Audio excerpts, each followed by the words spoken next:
कैसे हैं। एक बार आपका फिर से स्वागत है GC point by CP sir YouTube channel पर। तो बच्चों, आजकल हम लोग देख रहे हैं 11th class CBSE board chemistry में एटॉमिक स्ट्रक्चर। तो बच्चों, आज हम लोग बात करने वाले हैं जो है रदरफोर्ड एक्सपेरिमेंट, जिन्होंने न्यूक्लियस की खोज की। तो हम लोग आज बात करेंगे रदरफोर्ड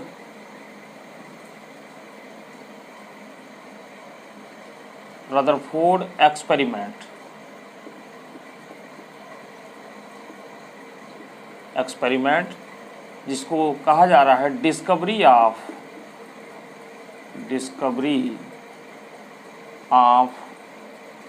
न्यूक्लियस।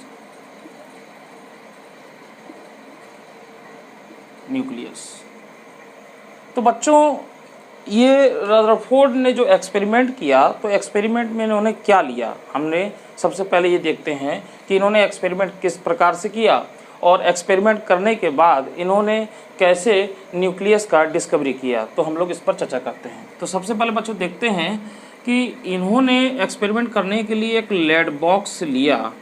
ये एक लेड बॉक्स होता है जिसमें जो है आपका रेडियो एक्टिव सब्सटेंस को इन्होंने रखा।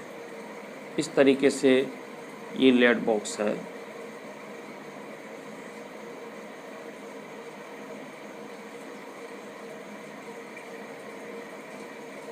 इस तरीके से बच्चों, ये इन्होंने लेड बॉक्स एक लिया।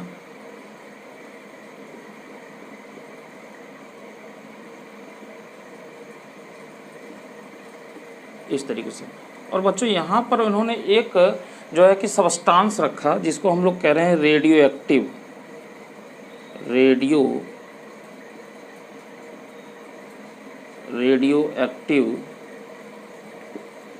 सब्सटेंस। जैसे इसमें बच्चों पोलोनियम ले सकते हैं। तो इससे जो है बच्चों अल्फा पार्टिकल निकल रहा था। क्या निकल रहा था? Alpha particle. तो इससे अल्फा पार्टिकल निकल रहा था। इसके बीच में इन्होंने जो है एक लेड जो है इसकी प्लेट लगा दी, और ये बीच में से स्प्लिट था इस तरीके से। तो बच्चों, यहाँ से एक अल्फा पार्टिकल की एक रेज निकल रही थी इस तरीके से। ये जो आप देख रहे हैं, ये है अल्फा पार्टिकल रेज। और बच्चों, यहाँ पर इन्होंने एक मेटल फॉयल लिया, इस तरीके से। और ये जो मेटल फॉयल लिया बच्चों, ये जो आप देख रहे हैं, ये जो मेटल फॉयल है, ये गोल्ड का था। गोल्ड का भी ले सकते हैं, प्लेटिनम का भी ले सकते हैं, सिल्वर का भी ले सकते हैं। तो इन्होंने गोल्ड का यहाँ पर हम दिखा रहे हैं, गोल्ड का एक मेटल फॉयल लिया। और ये जो है बच्चों लगभग 0.0004 सेंटीमीटर का इन्होंने लिया, इन्होंने। तो 0.0004 सेंटीमीटर का एक बहुत ही थिकनेस, एक बहुत ही पतला इन्होंने एक गोल्ड फॉयल पन्नी लिया यहाँ पर। और इस पर ये अल्फ़ा रेज जो बच्चों जो पड़ रही थी, अल्फ़ा जो इस पर पार्टिकल की रेज पड़ रही थी इस तरीके से। तो यहाँ पर इन्होंने एक स्क्रीन लगाया, जिसे हम लोग नाम दे रहे हैं जिंक सल्फाइड स्क्रीन।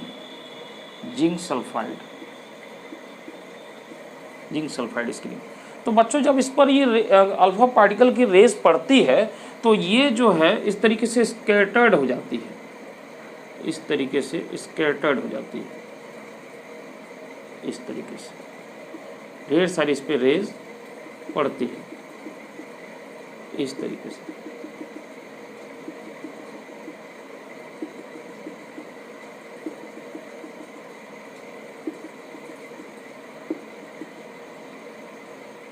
इस तरीके से रेज इस पर पड़ रही थी। तो यहाँ पर एक फ्लैश लाइट की एक चमक हो रही थी। यहाँ पर जो है ये फ्लैश लाइट चमक रहा था, यानी प्रकाश चमक रहा था, उत्पन्न हो रहा था, प्रोड्यूस हो रहा था। और बच्चों कुछ रेज जो है वो डिफ्लेक्ट हो गई इस तरीके से, यानी इधर की ओर डिफ्लेक्ट हो गई है इस तरीके से, इधर की ओर डिफ्लेक्ट हो गई।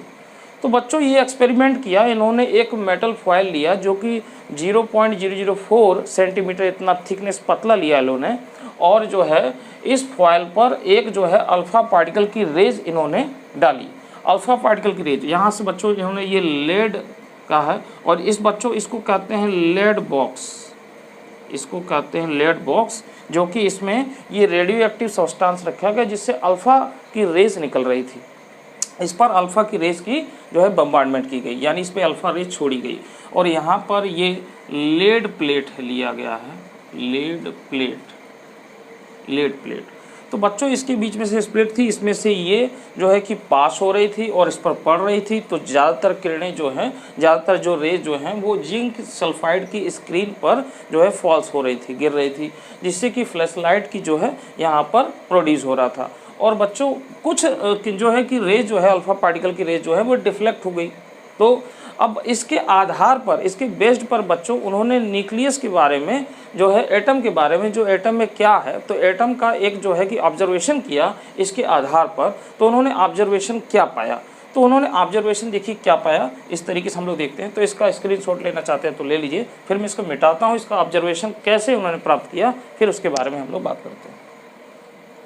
ठीक बच्चों, तो ये इस तरीके से उनका एक्सपेरिमेंट था, ये एक्सपेरिमेंट उन्होंने किया था। अब एक्सपेरिमेंट इस आधार पर उन्होंने क्या ऑब्जर्वेशन प्राप्त किया, क्या कंक्लूजन निकाला और उन्होंने क्या देखा, उसको हम लोग केवल 3 पॉइंट्स में बात करेंगे और समझते हैं उसको। देखिए मैं इसको मिटा रहा हूँ।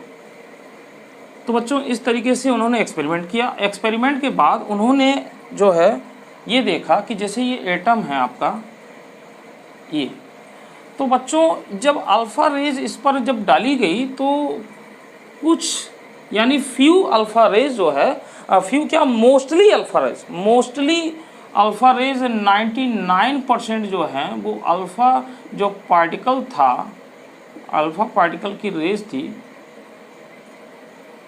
अल्फ़ा पार्टिकल की रेज थी, वो जो है कि सीधे यानी इसमें पास थ्रू हो गई, यानी बिना डिफ्लेक्टेड हुए, यानी मोस्टली अल्फ़ा पार्टिकल जो है कि pass through atom in without जो है डिफ्लेक्टेड, यानी बिना जो है कि किसी डिफ्लेक्शन के वो सीधे पास कर गई, सीधे।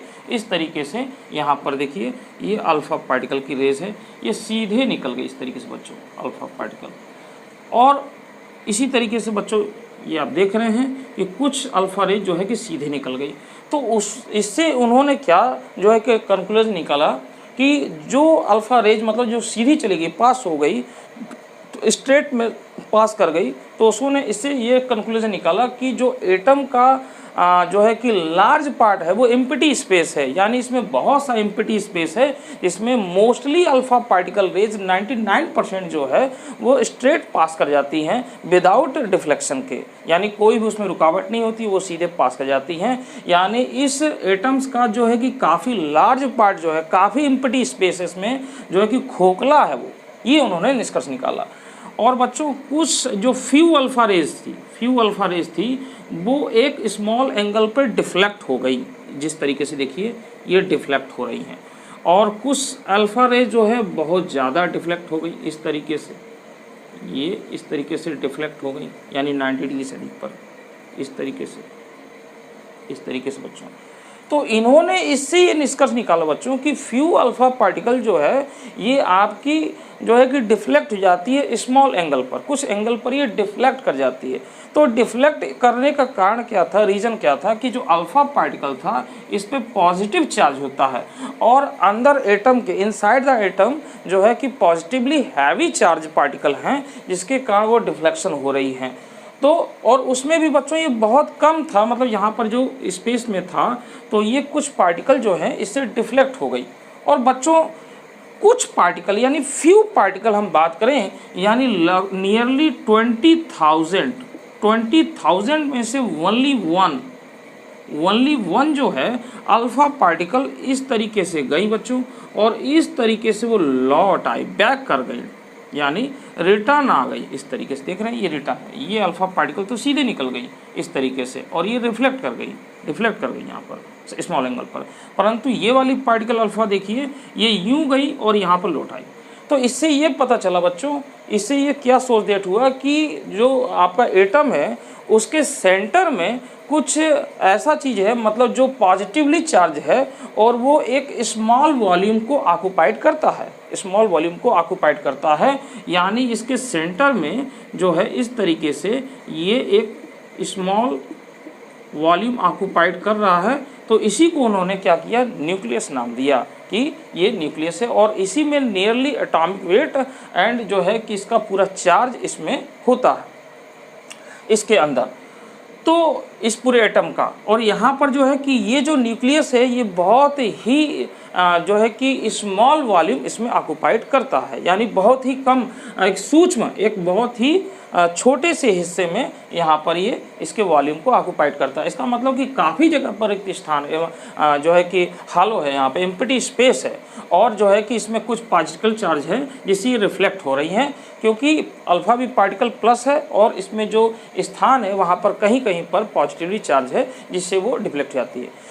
एक चीज़ बच्चों इससे ये था कि बहुत कम, ओनली वन जो है कि अल्फा पार्टिकल जो है वो बैक होकर लौट आए, यानी बहुत कम लौट आए। इसका मतलब ही ये हुआ कि जो इसमें वॉल्यूम घेरा हुआ है हैवी पार्टिकल चार्ज का वो बहुत ही कम स्थान घेरा हुआ है, यानी यहाँ उतना नहीं है, इसलिए वो कुछ एंगल पे हो रही है और अगर उधर आगे की ओर देखें तो वो सीधे स्ट्रेट पास कर जा रही हैं, यानी यहाँ पर जो पॉजिटिव चार्ज है वो बहुत कम है और यहाँ पर सेंटर में ज़्यादा है, इसीलिए अल्फा पार्टिकल की संख्या बहुत ही कम है जो एकदम से बैक होकर लौट आई, तो इसमें 3 ही पॉइंट आपको देने हैं कि आपकी जो है कि कुछ अल्फा पार्टिकल जो है कि वो सीधे स्ट्रेट पास कर गई, जिसके कारण इसमें लार्ज एम्प्टी स्पेस है अराउंड द न्यूक्लियस, अराउंड के चारों ओर जो है आपका एम्प्टी स्पेस है, और कुछ यानी जो फ्यू अल्फा पार्टिकल है वो स्मॉल एंगल पर डिफ्लेक्ट हो जाती हैं। इसका मतलब ये है कि यहाँ पर मतलब जो है कि इसके सेंटर के चारों ओर कुछ small positive heavy particle charge हैं जिसके कारण वो डिफ्लेक्ट हो रही हैं, और बहुत ही कम यानी फ्यू, ओनली 20,000 में से एक जो है वो टर्न होके बैक लौट आ रही हैं। इसका मतलब इनकी संख्या कम है, इसका मतलब कि जो ऑक्युपाइड है जो सेंटर में वो बहुत ही स्मॉल ऑक्युपाइड है और जिसके कारण वो सेंटर्स जाके पास होके चली जाती है। तो बच्चों इस तरीके से जो है कि न्यूक्लियस की खोज हुई, तो आपको आई होप ये समझ में आया होगा। अब बच्चों इसके आधार पर जो है स्कैटरिंग अल्फा पार्टिकल का जो उन्होंने किया एटम पर जो है, इसके आधार पर इन्होंने एक अपना एटॉमिक मॉडल को रिप्रेजेंट किया। तो अब उस एटॉमिक मॉडल को जो रिप्रेजेंट किया अब हम उसको जानते हैं, तो जिसे हम लोग कहते हैं रदरफोर्ड का एटॉमिक मॉडल। देखिए अब मैं इसको मिटा रहा हूँ।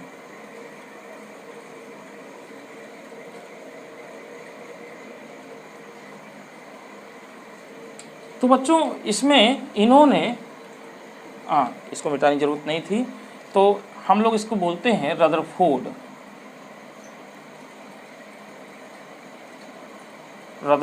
Atomic model,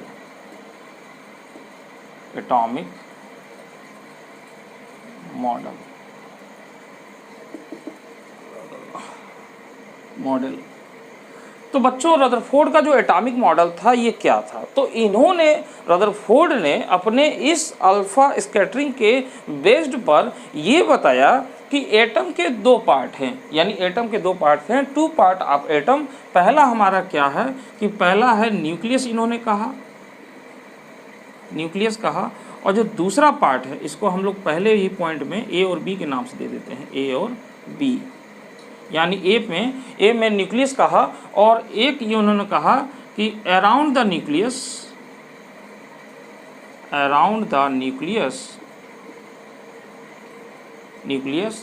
very large empty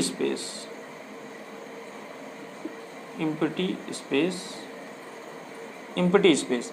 तो इन्होंने कहा कि जो हमारा एटम है, एटम के 2 पार्ट हैं, एक तो हमारा न्यूक्लियस है और इस न्यूक्लियस के अराउंड जो है एम्प्टी स्पेस है, इसी में इलेक्ट्रॉन मूविंग करते हैं, चक्कर लगाते हैं। तो इन्होंने पहले पॉइंट में अपने इस तरीके की बात कही। दूसरे पॉइंट में बच्चों इन्होंने क्या कहा कि दूसरे पॉइंट में इन्होंने कहा कि जो आपका एटम है और ये न्यूक्लियस है, इस न्यूक्लियस के चारों ओर बहुत ही जो है कि हाई स्पीड से इलेक्ट्रॉन मूव कर रहे हैं, चारों ओर हाई स्पीड से इसके चारों ओर मूव करते हैं। इन्होंने दूसरे पॉइंट में ये बात कही। फिर इसके बाद बच्चों उन्होंने तीसरे पॉइंट में अपनी ये बात कही कि जो न्यूक्लियस है, इस न्यूक्लियस का बच्चों जो रेडियस है, न्यूक्लियस का जो रेडियस है वो 10⁻⁻13 सेंटीमीटर है, और जबकि इस पूरे एटम का जो न्यूक्लियस है यानी इसके सेंटर से लेके यहाँ तक, ये इसका न्यूक्लियस बच्चों ये हुआ। तो और ये यहाँ पर यानी इसका न्यूक्लियस का ये है आपका रेडियस, और इसका जो एटम का जो रेडियस है यानी इसका एटम का radius of atom, radius of atom, तो इसका एटम जो इन्होंने रेडियस बताया वो होता है 10⁸ सेंटीमीटर। तो इन्होंने ये कहा कि जो न्यूक्लियस का रेडियस है वो 10⁻13 सेंटीमीटर है, और जबकि वाइल एटम का रेडियस जो है वो 10⁻8 सेंटीमीटर है। तो जिसके कारण जो बच्चों एटम जो होता है इसका जो वॉल्यूम होता है, एटम पूरे का जो वॉल्यूम होता है वो आपके न्यूक्लियस के वॉल्यूम का 10⁻15 गुना होता है, इतना टाइम्स होता है, यानी 10⁻15 टाइम्स होता है ये, तो इतना बड़ा होता है ये। तो बच्चों इसकी बात को सिद्ध किया गया। देखिए कैसे इसको हम लोग देखते हैं कि कैसे इन्होंने बताया कि जो है कि वॉल्यूम ऑफ एटम जो है कि 10⁻15 टाइम्स ऑफ न्यूक्लियस, मतलब इसका जो है कि 10⁻15 गुना ये बिग होता है, बड़ा होता है, ग्रेटर होता है। तो देखिए इसको कैसे हम लोग देखते हैं। तो बच्चों इसमें ये कहा गया कि जो हमारा एटम है वो क्या है, स्फेरिकल है, गोलाकार है। तो इन्होंने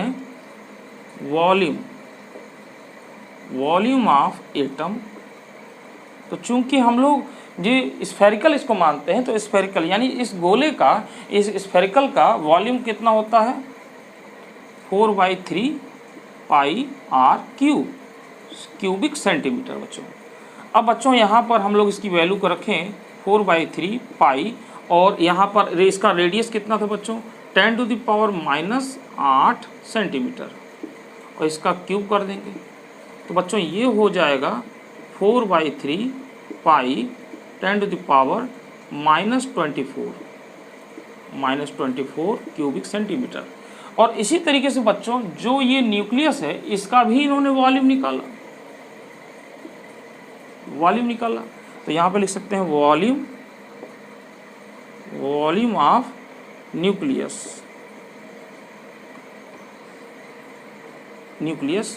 तो ये भी राउंड है, स्फेरिकल है, तो 4/3 पाई r क्यूबिक सेंटीमीटर। तो इसकी वैल्यू बच्चों 4/3 और पाई, और इसकी था रेडियस 10⁻13, इसका क्यूब कर देंगे। तो ये आ जाएगा बच्चों 4/3 पाई, और ये हो जाएगा आपका 39 क्यूबिक सेंटीमीटर। अब बच्चों अगर इसमें से इसका डिवाइड किया जाए रेशियो, तो देखिए क्या आ जाता है यहाँ पर। तो यहाँ पर हम लोग लिख सकते हैं, मैं चाहे तो यहीं पे लिख देता हूँ, volume of atom upon volume of nucleus. तो बच्चों इसका कितना है, इसका है आपका 4/3 पाई और 10⁻24 क्यूबिक सेंटीमीटर। और इसका कितना है बच्चों, इसका है 4/3 पाई और 10⁻39 क्यूबिक सेंटीमीटर। तो इससे बच्चों ये कट जाएगा और इससे भी ये कट जाएगा, तो ये आ जाएगा आपका 10⁻, और ये ऊपर जाएगा तो बच्चों प्लस हो जाएगा, और ये आ जाएगा 15। तो हम यूँ कह सकते हैं कि volume of atom equal to 10⁻15 into volume of nucleus.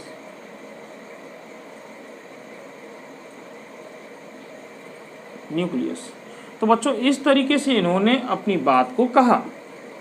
इस तरीके से वॉल्यूम ऑफ एटम जो है वो न्यूक्लियस के वॉल्यूम का 10⁻15 ग्रेटर है, ये 15 टाइम्स है, इतना 10⁻15 टाइम्स है।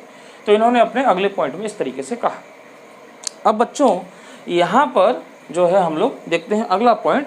तो इन्होंने ये कहा कि इसी में समझ लेते हैं कि हमारा जो एटम है और बच्चों ये न्यूक्लियस है, तो जो इलेक्ट्रॉन इसमें मूविंग कर रहा है, तो मूविंग कर रहा है तो इस पर दो फोर्स काम करते हैं। एक तो आपका जो होता है अट्रैक्शन फोर्स, यानी अट्रैक्शन फोर्स, इसकी चर्चा हम आगे करेंगे। अट्रैक्शन फोर्स बच्चों ये किसका है? Between nucleus and electron,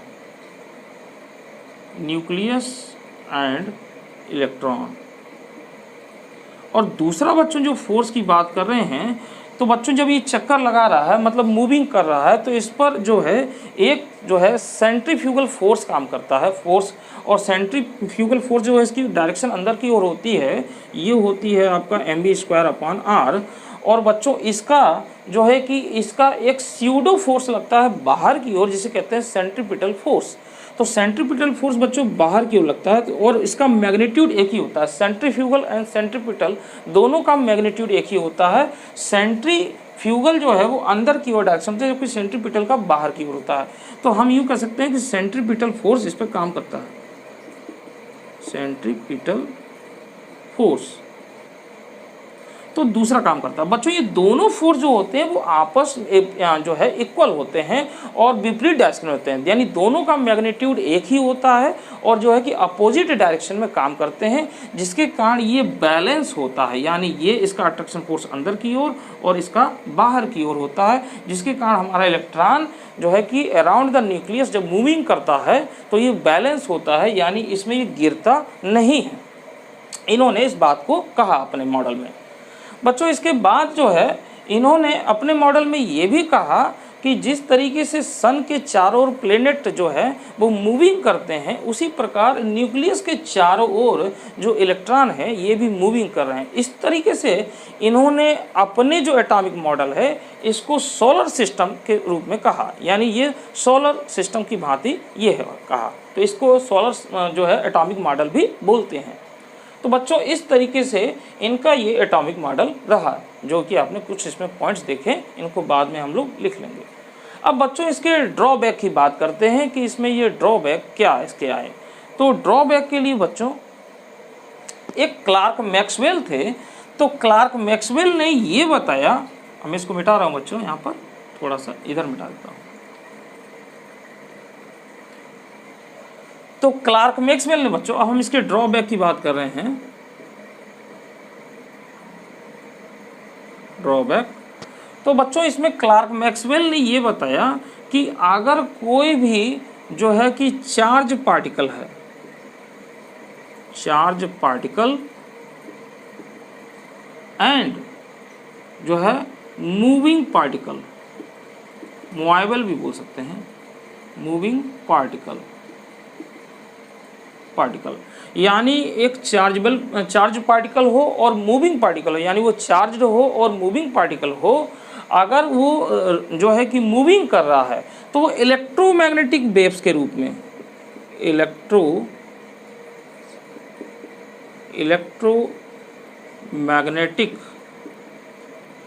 magnetic waves इसके फॉर्म में बच्चों अपनी एनर्जी को लॉस करेगा, लॉस करेगा। यानी इसमें जो बच्चों ये चक्कर लगाएगा, यानी यहाँ पर जो है न्यूक्लियस के चारों ओर, तो यहाँ पर जो इलेक्ट्रॉन चक्कर लगाएगा तो ये अपना इस फॉर्म में, यानी इलेक्ट्रोमैग्नेटिक वेव्स के रूप में ये अपनी एनर्जी को लॉस करेगा, तो इसका मतलब ये है कि अगर ये राउंड इस तरीके से मूविंग करता जाएगा और एनर्जी अगर लॉस करेगा तो इसके जो पाथ की रेडियस है वो डिक्रीज होना चालू हो जाएगी, और डिक्रीज होना चालू हो जाएगी तो ये अराउंड द न्यूक्लियस, यानी इस तरीके से चक्कर लगाता हुआ और इस तरीके से लगातार इसकी कंटिन्यूस, इसकी रेडियस जो बच्चों छोटी हो जाएगी। तो जो रेडियस छोटी हो जाएगी तो जो हमारा इलेक्ट्रॉन था वो इसमें गिर जाएगा और गिरने का मतलब है कि परमाणु डिस्ट्रॉय हो जाएगा, मतलब एटम डिस्ट्रॉय हो जाएगा। परंतु एक्चुअली में बच्चों क्या होता है कि हमारा एटम डिस्ट्रॉय नहीं है, एटम हमारा स्टेबल है। एटम जो है हमारा स्टेबल होता है।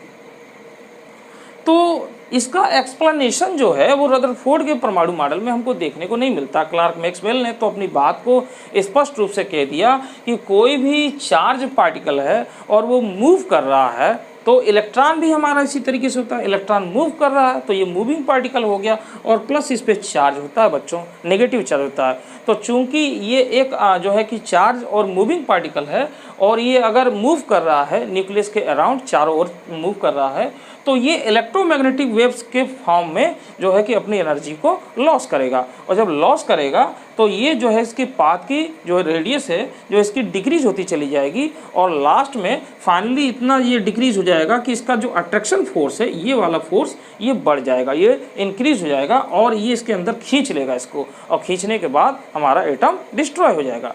तो क्लार्क मैक्सवेल ने अपने इस प्लैंक क्वांटम सिद्धांत के आधार पर, इसको हम लोग प्लैंक क्वांटम सिद्धांत के आधार पर, प्रिंसिपल के आधार पर हम लोग इसको देखते हैं, तो इसके आधार पर हमारा एटम नष्ट हो जाना चाहिए। परंतु एक्चुअल में एटम नष्ट नहीं है, एटम हमारा स्टेबल है। इसका मतलब कहीं ना कहीं इसका कुछ और भी बातें थी जो कि रदरफोर्ड ने अपने मॉडल में इसको एक्सप्लेन नहीं किया।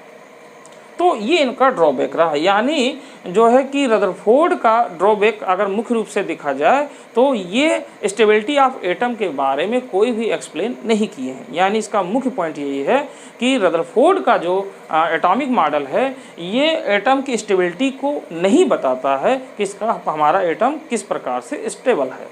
ठीक, अब आगे बच्चों इसमें और भी कई चीज़ें होती हैं, जैसे हमारा जो है कि जब इसमें जो है कि इसको अगर मैग्नेटिक या इलेक्ट्रिक फील्ड में रखा जाता है तो इसमें एक स्पेक्ट्रम बनती है, यानी जो इसमें स्पेक्ट्रम की लाइन होती है उनकी एक्सप्लेनेशन भी रदरफोर्ड के परमाणु स्पेक्ट्रम की लाइन के बारे में कोई भी हमें एक विशेष जो है एक्सप्लेन नहीं किया था। तो बच्चों इस तरीके से इनके ये ड्रॉबैक रहे।